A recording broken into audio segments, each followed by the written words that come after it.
This is KUGAN CASSIUS for IFL TV in association with MTK Global. I got a question. What? Why have you got sunglasses and a woolly hat on in the house? All right, I can take the glasses off. Is that a bad hair day? Yeah, man, my hair's fucked, Johnny. It's fucked. So I don't... Just go for mine, look. No, I can't shave that big bald head like, look. Go for the clean. Go for clean. I'm going to have a shave over the rest of my body later. It's a great time. Johnny, please tell me your clothed bottom half, mate. Well, I'll leave it to the imagination. But you must remember, when you do these things, you don't have to get dressed bottom half because you won't see it. So I'm all good. My house is hot, so I don't mind walking out my house like I'm in the Amazon. So you just think about that. Johnny, you've got clothes on. Just tell me you've got something on because I can't picture this. This is fucking... I'm naked. I'm naked. That's how I do it. That's anybody that comes to my house, I'm naked. I put my head around the door. Hello, what do you want? All right, one on. Boom. I'm naked. I can do what I want. Even my dog. What shit with my dog? G. Is here somewhere? What are you doing? My dog's somewhere in the house. I don't know where he is. I can't find him. Right, Johnny. What are you doing day by day to keep yourself occupied and entertained? Well, I am busy. I'm busy and I have to slot meetings in between doing fuck all and fuck all. Right? So basically, you just got to make it your entertainment. I actually don't mind. I don't mind at all. So learn to play my saxophone, get a good one, get one on that. Cut the garden, clean the house. Just do stuff that you would normally do anyway. I'm great company, so I don't mind. I'm great company. I'm trying to devise. I've got my mates. I said, let's have a dad dance-off competition. So all the dads do a funky little dance. Boom, post it, tag the next man in. So you know they're doing these push-up challenges and all that foolishness. Dad dance-off challenge. Hey, all right. Who do you live with? Myself. Well, you live on your own? Yeah. So my dog. So do I. I live on my own as well. Yeah, I don't mind actually. So my ex-wife lives there across the road. One of my daughters lives there. One of my other daughters lives there. Jordan lives. My other daughter, she lives the other side of town. By the fucking street. So it's like a commune. But we actually all get on. We all actually all get on, so it's pretty cool. The girls will come round now and again, and I walk in my house and they're in my cupboards. Now and again, Daddy will say, "I've cut some food for you. If you want to come and get it." It's cool, man. It's all right. It's a weird setup, but it works for us. Good. Well, listen, whatever works for you, Johnny. John, what I was going to ask you was, let's talk a little bit about boxing. I know it's difficult to kind of get your head around boxing at the minute because of everything obviously that's going on, but let's try and kind of talk about what you know about and what I pretend to know about. So, okay, I'm just going to get some water. Johnny, you are actually naked, aren't you? Fucking hell, mate. What? Okay, I'm back in the room, brother. Right. It's like a blinding light. Okay, Johnny. The board announced the other day that obviously boxing will be suspended, obviously, for the rest of April and also the whole of May. Yeah. What was your reaction to that, first of all? Obviously, it was expected. Well, first of all, listen, at the end of the day, there's bigger things in the world right now than boxing, and know that it's our heart and soul. It's what we live off. It's what our business is. We've got to understand there's bigger, more important things in life. And so the board of control have made a decision, an active decision to say, look, for the health of individuals, we've got to do the right thing here. Boxing and boxers, we're like cockroaches. Boxing been around for hundreds of years. And it was underground at one bit. Then the businessmen got involved and they legitimized it. And then it was trying to push it underground again.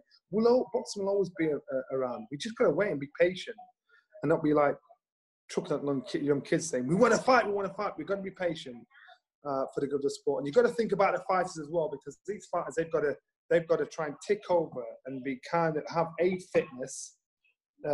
Then when the call comes to say, right, all clear, then they've got to be able to step it up. This is a hard time because many people can't make it to the gym. They've got to do home training. Many people can't really get out and about and spar or whatever. It's just life. You just, it's just one of those things. Listen, I'm at home now. I train at home. I do a little bit of something, but I know it's nowhere near what I normally do. So if you imagine being a competitive sportsman, boxer, and you think, I want to fight in June, July, August, you've got to put that to one side and say, right, I've got to keep myself relatively fit. And then when the light comes at the end of the tunnel, then I've got to step it up. Because if you overtrain, then it'll affect your performance. So I think the Board of Control have made the right decision. So I was talking to Eddie Hearn yesterday on Instagram Live, and you know, obviously he's moved 2 pay-per-view shows now to the summer. One we know the date of, one we don't. Obviously hasn't announced a rescheduled date for Usyk and Chisora, but Dillian Whyte is now moving to July, and another show Eddie had in Wales is also moving to the summer as well. So Dillian Whyte is currently out in Portugal. He went to camp, but obviously I'm assuming that, you know, he'll return soon. No, he's still there. Yeah, he's still there as far as I know. Look, checking by his Instagram stories, he's still there. So, yeah, I mean, look, I know there's a bigger picture going on, but I do want to talk about kind of some of these boxers like Dillian, who's kind of, we say closing in on this world title shot, but we've been saying it for the last 3 years. So, yeah, but Dillian Whyte's just got to kind of crack on, get this fight with Povetkin out the way, and he's got his shot at some point now.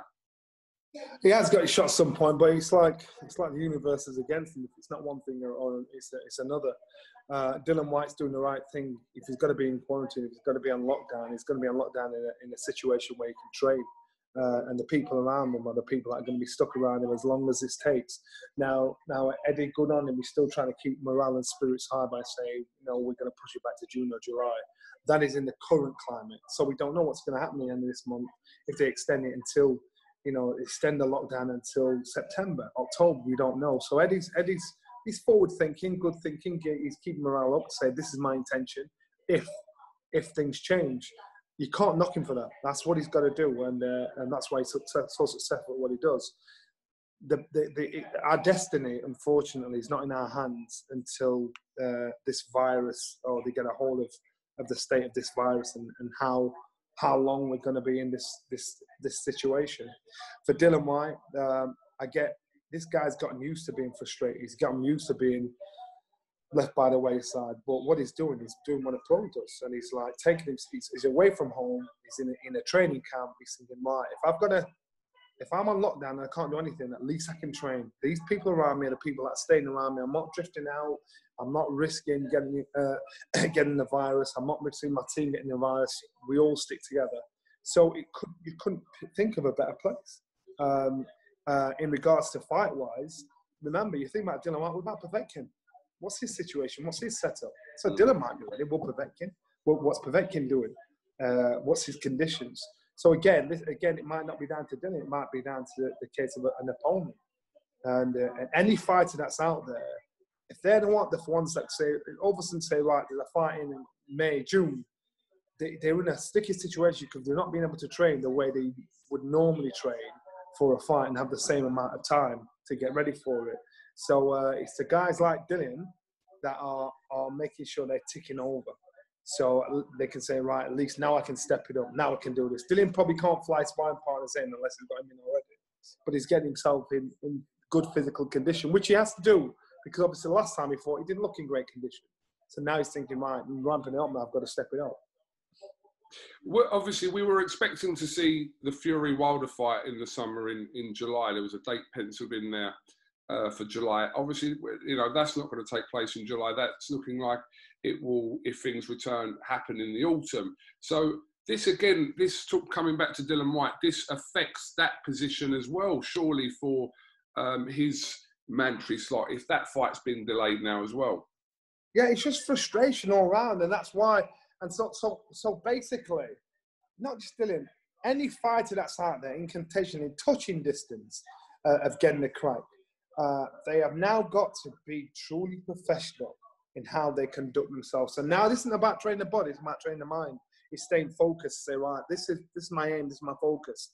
And then when it comes to stepping it up, and you can step it up, they've got to be in a position to do that. I remember when, completely different scenario, when I was world champion and Joe Kazaki get pulling out of fights or injury or whatnot.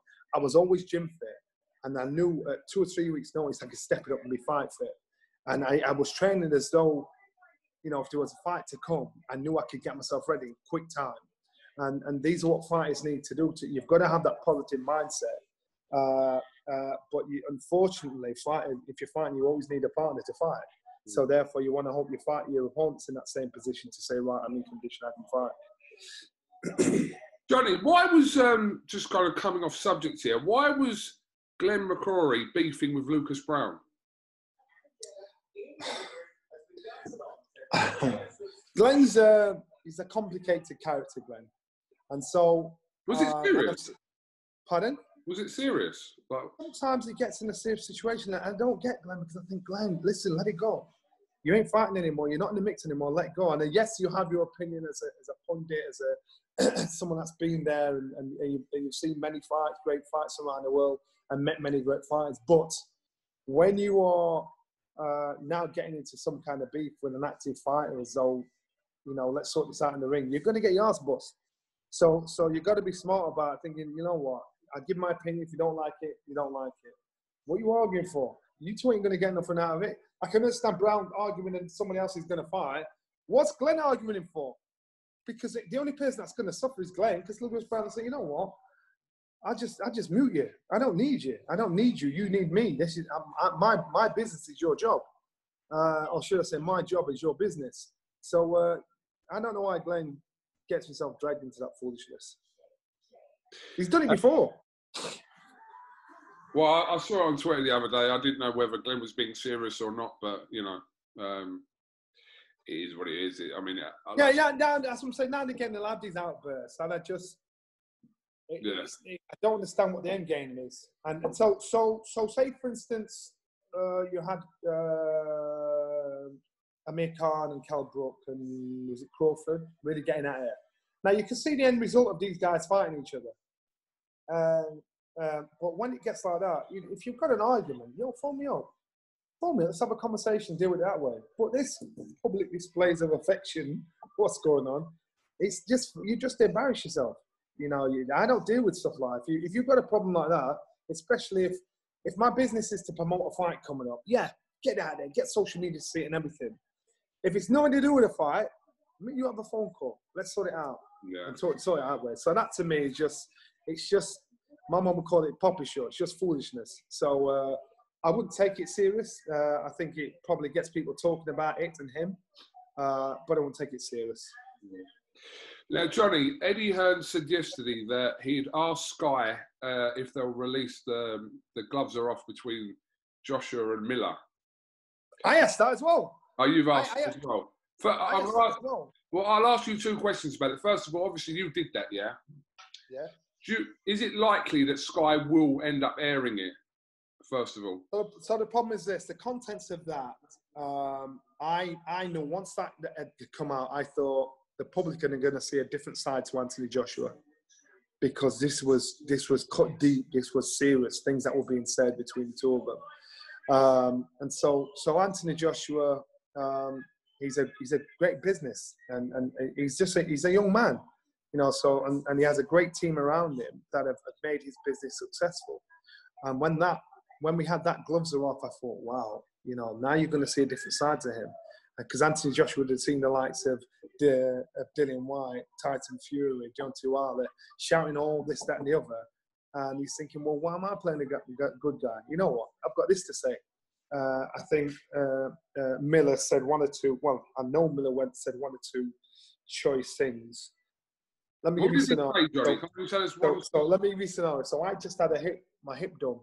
So I was on tramadol. My other one. I was on tramadol at home on tramadol, and I got a call from the office saying, Johnny, we've got AJ Miller's in town. You're going to be in the office. Get down on Monday. We're going to film a gloves are off. This time I'm zooped up on tramadol. Oh wow.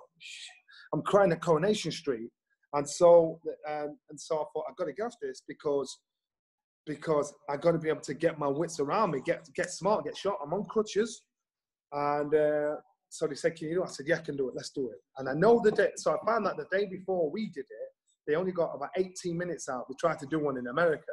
They got 18 minutes out. Then boom, it blew up and them two part company. So when I got down there, I'm thinking, damn, I'm on crutches. So our director, when she saw me come down, she's like, shit, are you going to be all right? And I'm thinking, I'm going to struggle even sitting on the chairs like this, spreading my legs to sit on the chairs, never mind doing the show. I said, yeah, don't worry, it's cool, it's all right. Walked around on crutches. I said, where's Miller's green room? Where's the green room where Miller is? Went in on the crutches. So I'm older than these boys. So fortunately, I've got that little bit of respect from them, which I appreciate, and I give it back to them as well. So Miller came. I went into Miller's dressing room. I said, right, said hello to him, said hello to his team. I said, right, all I'm asking you is a few things. Number one, try and keep it clean. I know you boys had a bit of a run yesterday. It's like a referee, get ready for fight. I know you boys had a bit of a run yesterday. Try and keep it clean. Keep the language clean if you can. And if you can, we're good. Give me 30 minutes and you can go on. Say what you want, but keep it clean. Number two, if clean don't work and it kicks off and you go to hit him, please make sure you don't miss. Because I'm on crutches, man. I can't get out of the way. So he pissed himself laughing. So I thought, all right, that's broken the ice, lighten the mood. He said, oh, don't worry, man. I won't miss. I'll fuck him up. I'm like, oh, shit. so you know, well, that's what Miller said he was going to do. Yeah. He would fuck him up. Oh, my God. Yeah, I'm like, oh, shit. So I thought, maybe he's just saying that as a joke. So, boom. I said, all right, see you in a bit. Boom. Went round on crutches to AJ. And I went round on to crutches to AJ. He's such a nice kid. He asked me about my family, asked me about the operation, how I was. I thought, such a nice kid. And I keep saying kid, and he's always just been his son. And I said, listen, I know you guys had a bit of beef yesterday. Do me a favour. I said the same to him. If you go to hit him, please don't miss because I can't get out of the way. And he started laughing. He said, no, it'll be all right. I said, just give me 30 minutes and we're good. We're all right. I said, yeah, sure, no problem. Anyway, I went to the show. I get inside. We do a bit of prepping. I managed to sit on the chair. So when I'm sat in the chair, I'm stuck on the chair. So I can't jump up and chip because I've just had a hip replacement. So I'm stuck. The chair's jammed between my legs. So now I'm thinking, shit, if this kicks off, what do I do? So all it's going to be is timber, boom, stop, drop and roll with the chair. That's what I'm thinking. And so the boys came in. And I was saying, which I think is a brilliant idea, is when we're in the studio, you've got your cameraman, couple of security, couple of maybe one or two people with whoever's fine. We should have a live feed there and then, popped up. So as soon as you walk in, so when they're prepping up, getting the makeup on, doing a piece of camera before they say, you've got they're like two lions. Every time I do gloves off, they're like two lions, and I'm watching them. And it's a great story. I'm like, shit, we should film this shit. Just give a live feed, and then just before we start, we show the show, cut, and just tease with that. You know, because when you see them, I've seen it before with Groves, Groves the Gale, I saw it with Groves Froch. I saw it. You see it, and it's like, wow, this is a show on its own. So just that live feed, that fly in the wall thing. Anyway, boys sat down. I said, right, boys, we're good? We're good? Yeah. I said, just keep it clean, let's get on to it. Yeah. I think within 3 sentences, AJ said, I'm going to fuck him up. I'm like, yo, wait, stop.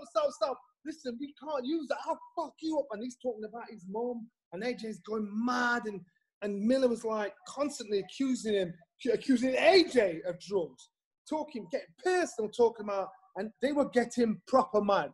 And AJ's cussing him, he's cussing AJ. And AJ, I understand the analogy of what he was saying, but I don't know if the public would quite understand that. I basically said, if I cut you down the middle and cut you in 16 different parts, something like that, every part of you would be rotten, would be bad. You are not. So when he's talking like this, I'm thinking, what? Oh, damn. And it was, to me, you got Raw, you got AJ there, just being himself around his boys. And I'm not saying trust me, he's a boy. And Miller, you just had two men there that wanted to have it out. And then towards the end of it... physical, Johnny? Did it ever get physical? Sorry? Did it ever get physical? No. But I had to keep stopping. I keep stopping and say, boys, stop, because it was blah, blah, blah, blah. And they're on it all the time. So I said, boys, stop. We got to start again. We can't use this. Just stop. Just come on. Just cool it down a bit. Just leave it because it would have just been beep, beep, beep, beep, beep, beep, beep, beep, beep. You couldn't hear nothing. And AJ got that mad. AJ put his hand out. He said, I bet you, I will meet you in the center ring. I will not take one backward step and I will fuck you up. Something like that. And I'm like, shit. And it reminded me of when Errol Graham boxed Mike McCallum. And Mike McCallum in the press conference said, don't run now, don't run. Talking to him like he's some kind of chicken licking. And Errol sucked it into it. Errol's a good boxer. He was a better boxer than he was a fighter. So why give a man a chance that should have one? But Errol stood there trying to have a fight with Mike McCallum. He gave him exactly what he wanted. AJ was doing the same. He said, shook his hand and said, I will stand there and I will walk through you. I will not take a backward step. I'm like, yo, don't make that bet, man. Because you've got to use what you got. He wants you to do this. The idea of our sport is that if I was fighting you and you were technically a suit or you're really aggressive, my job is to get in your head so you hate me. So if you hate me, then you're not going to think straight. You're not going to fight straight. You're just going to think, I'm going to smash him.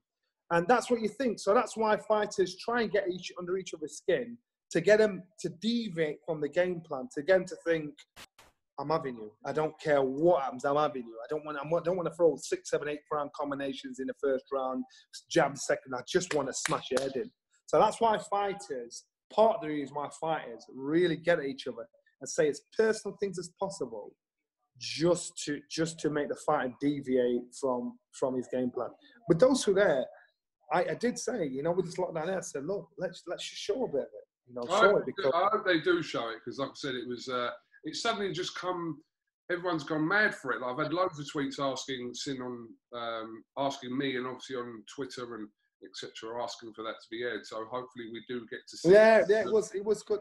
Listen, we got many stuff like that, and hopefully the silver lining out of all this they'll probably air some things that we've just not shown. We've had to can.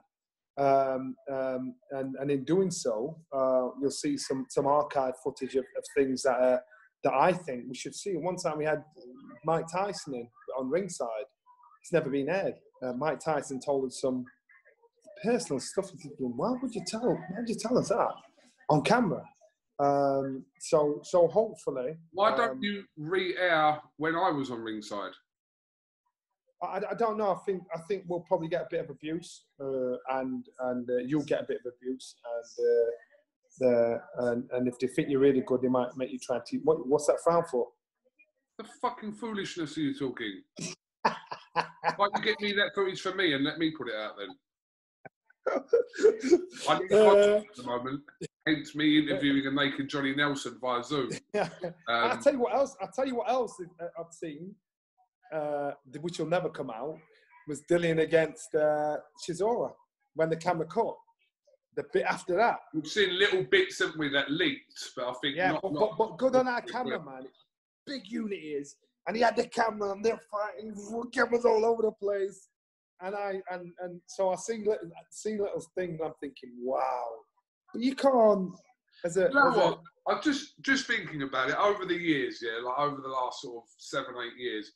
Like, we've seen some great fucking gloves are off. I mean, the Froch Groves one was brilliant. And there's been some great moments on ringside as well. Like, I remember when DeGale and Groves were on there and DeGale was going, what was that thing he done? Look at that tie! He's done this weird fucking thing.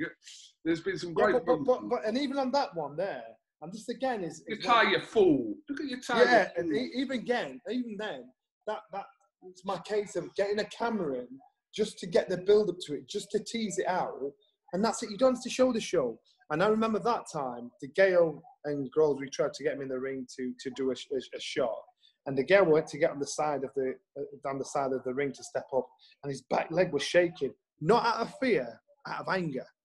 And I'm like, no, look at him. And it was a proper bad vibe. When David Hay and Klitschko were on ringside, and David Hay refused to come in the studio. You know, proper bad vibe. It was just a proper. Trust me. When George Groves was accusing like a schoolyard bully saying, "Are you gonna cry, Cole? Are you gonna cry?" Oh, he's gonna cry. He can't even say. I'm like, oh man, what are you doing? So there's been some moments. You were on ringside. Pardon? Kelbrook and Khan were on ringside once, weren't they? Yeah, Kelbrook and Khan was far too astute. He was used to being on camera. He was used to he knew how TV worked. So he kind of mugged Kel off a little bit because Kel couldn't think fast enough to come back with something. Because before the show, Khan was in some rugged old tracksuit. And then as the show was coming and Kel's dressed in his little jacket and everything, Khan played a blind. He said, "Oh, just hold on a minute. Come back." Boom, suited up. And then he just dropped it, started out, and I thought, he's got you there, man. But the talk's talk, and talk's cheap, so you just don't know how that rolls out. Johnny, I will ask you, kind of moving on from that, thanks for giving us an insight to that, because I didn't actually know a lot of that stuff that happened in that Gloves Are Off. Hopefully we'll get to see it. Billy Joe Saunders. Yeah, just your take on it, obviously. It's been a few days now, so... well, you know what? The thing is, Billy's done a couple of things over the past couple of weeks. He's got a sense of humour that just goes a little bit too far. Sometimes you see a comedian get on stage and he'll joke about some really delicate subjects, and you'll get some go, "Ooh, some will piss themselves laughing."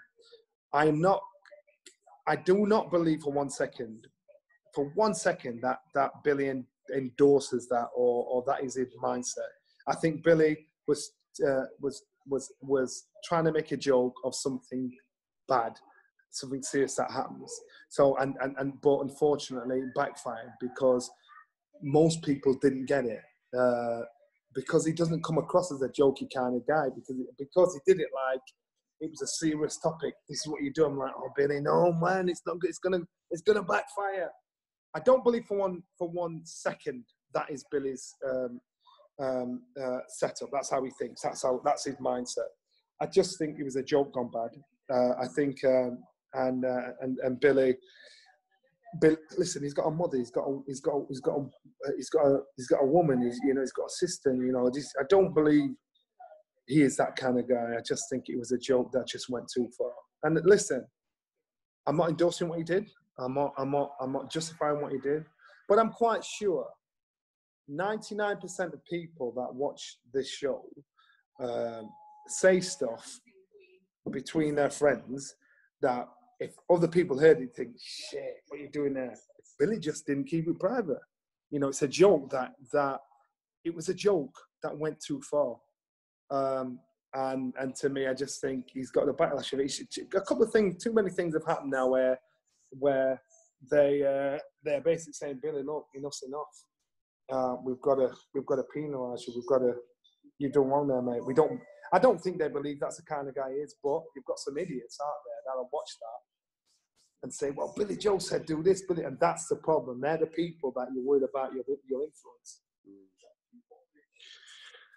All right, just kind of finally, obviously talking again with Eddie yesterday, he said that it's more than likely now, if we are to see boxing back in the summer, and he's kind of saying he's confident that will happen. We don't know how to kind of take that, but he says that Joshua Pulev will more than likely move to the end of July now as well.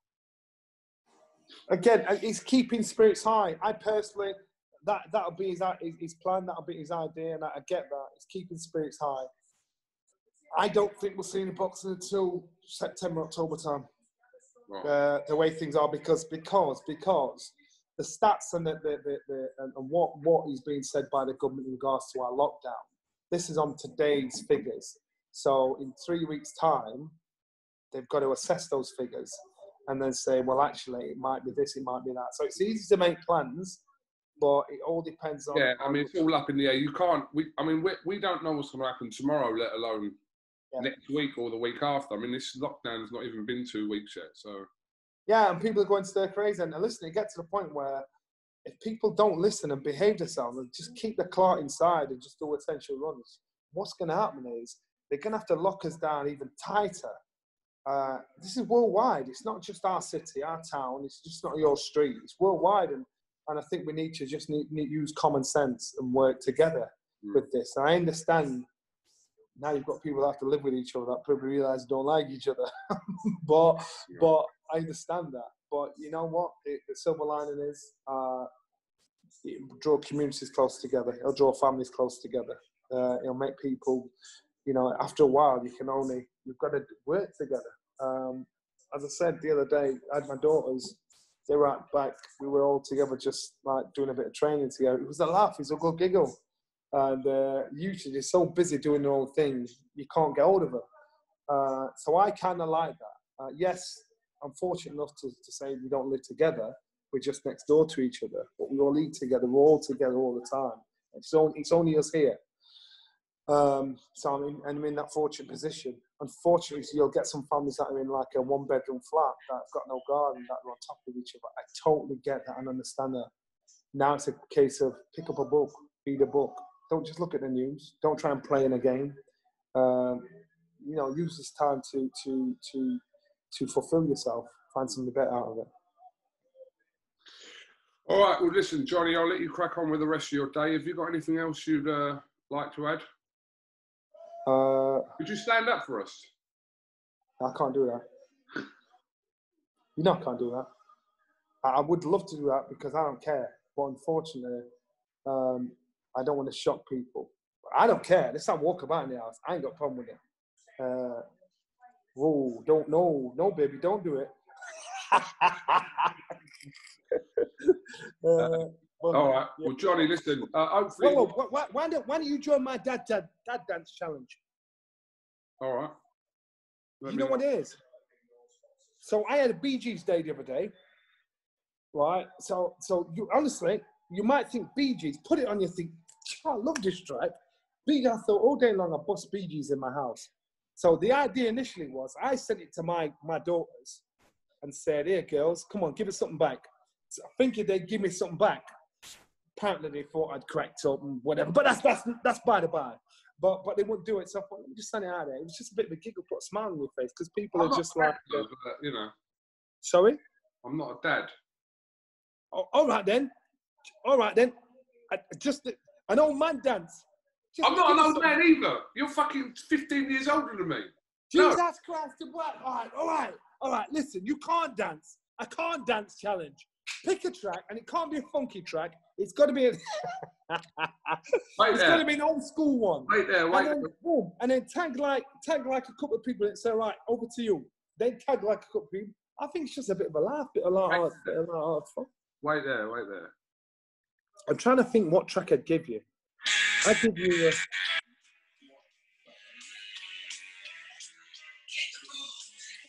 Is that Flashdance?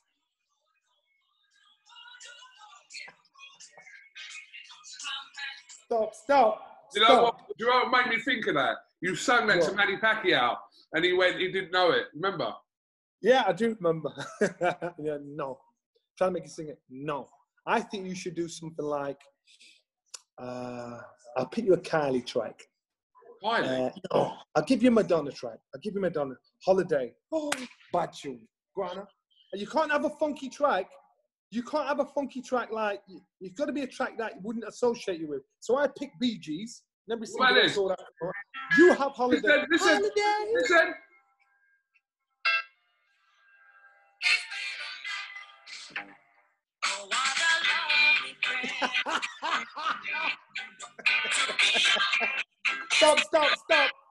Stop. You see, there's a scene in Hitch when a guy starts to dance. I know. Says, stop. Just say there. You just stay safe. Don't do no turns. Don't ever do that again. Drops. No slot drops. Just pick, but just stay safe. Nice and simple. Eh? I'm gonna get Frank Bruno to do it. He'll do it. He's a funky dancer. Frank will do it. What's that song in Hitch? What is it called? It's the Usher song, isn't it? Yeah. Do. I got it.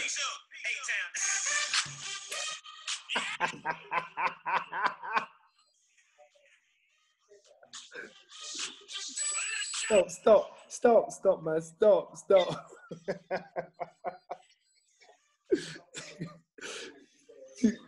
I'm going to get a copyright claim on this fucking track now.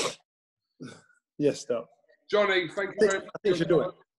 And yeah, hopefully we'll catch up. We'll give it a week or so. We're not doing anything else. So. If you do it, I'll do it in some tight budgie smugglers. Ain't nobody want to see that motherfucking shit. Yes, you do. I see now you dribble, man. Look at that. Wait, how did you do that? Oh, shit, I can't do it. Can I do it? Well, can I do it? Hey, you like that? Hey, hey. I can do that. Shut up. Keep your vest on. Keep your vest on. Don't be silly. What? No, I can't see it. Because I'm wearing black. Yeah. Johnny, thank you very much. And yeah, hopefully in a week's time or so, we'll catch up with you again and see what's been going on. Okay, no problem. Hercules, Hercules. Johnny Nelson, thank you very much. All right, peace.